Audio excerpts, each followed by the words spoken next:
গীতার মধ্যে। আর বাবা সব আছে, তা তুমি একটা বিজ্ঞানী হও না কেন? কেননা তুমি গীতা মানো না তো, তুমি শুধু গীতা গীতা করো, গীতা মানো না, গীতা মানতে শেখাওনি। ওই গীতা কি করে মানতে হয়, বেদ কি করে মানতে হয়, উপনিষদ কি করে মানতে হয়, তার জন্য তা শিখতে হয়। যেমন গান শিখতে গেলে যে গান পারে সেরকম সুন্দর একজন গান শেখানোর মাস্টারের কাছে যেতে হয়। যেমন ফিজিক্স শিখতে গেলে একজন ফিজিক্স জানা মানুষের কাছে যেতে হয়। ঠিক ওরকম জীবনে মানুষের মতো মানুষ হতে গেলে, জীবনে এই বেদ উপনিষদ গীতাকে নিজের জীবনে ধারণ করতে গেলে, এগুলোর মূর্ত প্রতীক যিনি, তার কাছে নিজেকে বিক্রয় করা না পর্যন্ত ওগুলো আপনার আমার মধ্যে হাজারবার পাঠ করলেও কখনো প্রবেশ করতে পারে না। তাই তাকে প্রয়োজন হয় তিনি চোখে আঙুল দিয়ে দেখিয়ে দেন না, দেখিয়ে দিয়ে ক্ষান্ত হন না। ওই রামকৃষ্ণ পরমহংসদেব যেমন বলেছেন, উত্তম বৈদ্যের কাজ উত্তম ডাক্তার। রোগী যদি ওষুধ খেতে না চায়, গলায় পা দিয়ে ওষুধ খাওয়ানো। ঠাকুর এসে এ যুগে আমাদের ওই উত্তম বৈদ্যের মতো গলায় পা দিয়ে গীতা পালন করাতে বাধ্য করছেন। তাই তিনি যুগপুরুষোত্তম। কি করে হয় নেতাজি সুভাষচন্দ্র বোসের মতো সন্তান? কি করে হয়? পৃথিবীতে সন্তান কোত্থেকে আসে? আকাশ থেকে আসে না। সন্তান হাওয়া থেকে জন্ম নেয় না। সন্তানের জন্ম হয় এক দম্পতির ভিতর দিয়ে। আর দম্পতির মধ্যে একজন না দুইজন থাকেন, স্বামী এবং স্ত্রী।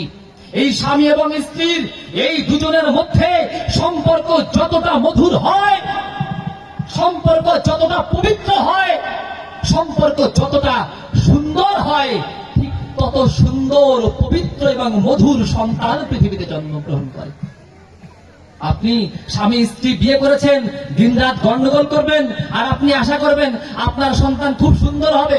ও তো জন্মানোর আগের থেকে গন্ডগোল শিখে জন্মাবে। তাই নেতাজি সুভাষচন্দ্র বোসের মার কাছে সাংবাদিক গিয়েছিল।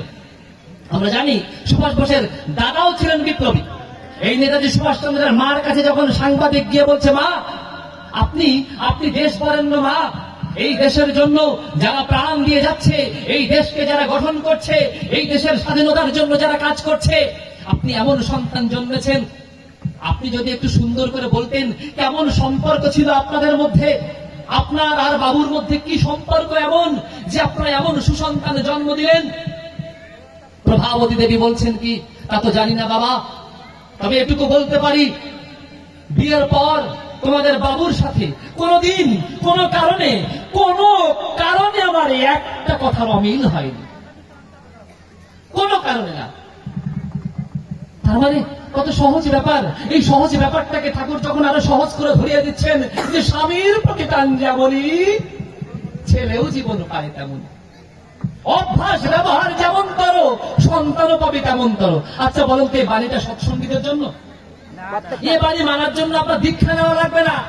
অনুকূল ঠাকুরকে ভগবান কল্কি অবতার বলা লাগবে না। মেনে দেখেন কল্কি অবতারের বাণী কাকে বলে। আপনি এ বাণী মানার সাথে সাথে কাজ করবেন। একে বলে কল্কি অবতার, একে বলে কল্কি অবতার। যে বাণী আপনি তাকে মানেন না মানেন, আপনাকে মানার দরকার নেই, আপনাকে জানানো দরকার নেই, বোঝানো দরকার নেই, তার বাণী আপনার মধ্যে কাজ করা শুরু করে দেবে। কেননা এ বাণী তো অমোঘ বাণী, এ বাণী কল্কি অবতারের বাণী। তা আপনি তাকে মানেন আর না মানেন, এ বাণী আপনি মানার সাথে সাথে আপনার মধ্যে টনিকের মতো কাজ করবে, এবং সেই কাজে আপনার ক্ষতি হবে না, উপকার হবে। দিনের পর দিন উপকার পেতে পেতে পেতে পেতে তারপরে যদি অকৃতজ্ঞের মতো আপনি তাকে না মানেন, সে আপনার ব্যাপার। কিন্তু কৃতজ্ঞ যারা, যারা তাকে জীবন বোধে উপলব্ধি করেছে, যারা তাকে জীবনের আরাধ্য দেবতা হিসেবে নিত্য পূজা করছে এবং প্রতিদিন তাদের কর্মের মধ্যে অনুভব করে তাদের নিজের জীবনে অবতার হিসেবে, নিজের জীবনে ভগবান হিসেবে দেখতে পাচ্ছে, তাদের বিশ্বাসকে আপনি যুক্তি দিয়ে টলাতে পারবেন না।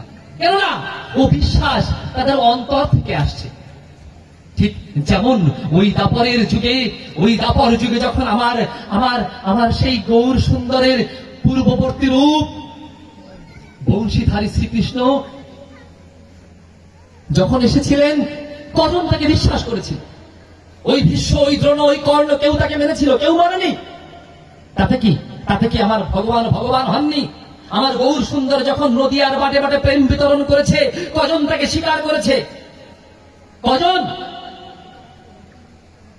হযরত মুহাম্মদ যখন মক্কাতে ইসলাম প্রচার করলেন, কজন তাকে স্বীকার করেছিল? তাড়িয়ে দিয়েছিল মক্কাতে। সত্যের কথা যখন যেখানে যেই বলুক, তা মানুষ স্বীকার করতে চায় না। আর ঠাকুর এসে যখন আমাদের বলছে, আমরাও স্বীকার করতে চাই, বলে এটাই নিয়ম। এর মধ্যে যারা ব্যতিক্রম, তারা তাকে ঠিকই চিনতে পারে। তারা বাণীগুলোকে নিজের জীবনে উপলব্ধি করে দেখে, আমি যদি ভালো থাকতে চাই, আমার সন্তান সন্ততিকে যদি ভালো রাখতে চাই, তবে আমাকে আর গীতা পাঠ করার দরকার নেই, আমাকে গীতা মানা শুরু করতে হবে এখন। আর ওই গীতাকে, ওই বেদকে, ওই উপনিষদকে সুন্দর সুন্দর সুন্দর করে ছোট্ট ছোট্ট কথায় ঠাকুর এত সুন্দর করে আমাদের মাঝে বুঝিয়ে দিলেন। তাই তো তিনি যুগ পুরুষোত্তম, এই যুগের উপযোগী করে তিনি বুঝিয়ে দিলেন।